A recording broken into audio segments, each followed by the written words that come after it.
ఇశ్రాయేలీయులు పాపం చేశారు అన్నాడు. ఇశ్రాయేలీయులు పాపం చేశారు. ఒక్క ఆకాను పాపం చేస్తే ఇశ్రాయేలీయులు పాపం చేశారన్నాడు. నేను అంటాను, తండ్రిగా నేను ఒక్కడిని పాపం చేస్తే నా కుటుంబం అంతటి మీదకి అది రాదా?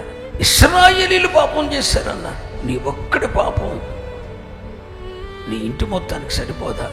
నీ ఒక్కదాని పాపం నీ కుటుంబం మొత్తానికి సరిపోదా? చాలు, ఇంకెక్కువే, సమాజం మొత్తానికి సరిపోయింది.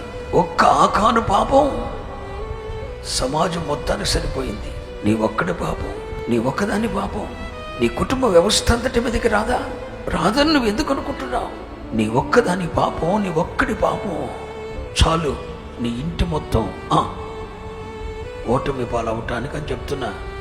నీ భార్య గుణవంతురాలే, గుణశీలత కలిగిందే, కానీ నీ బుద్ధి మంచిది కాదుగా. నీ పాపం చాలు, నీ పిల్లల అపజయానికి నీ పాపం చాలు, నీ కుటుంబం మొత్తం ఓటమి పాలవటానికి నీ ఒక్కడి పాపం చాలు, నీ ఇంటి మొత్తం అపజయం పాలవటానికి నీ ఒక్కడి పాపం చాలు. పాపం పాపమే. నేను ఇలాగే చెప్తాను, పాపం పాపమే, పాపం పాపమే. పాపాన్ని చూసి ఎప్పుడు దేవుడు అడ్జస్ట్ అయిపోడు, రాజీ పడిపోడో.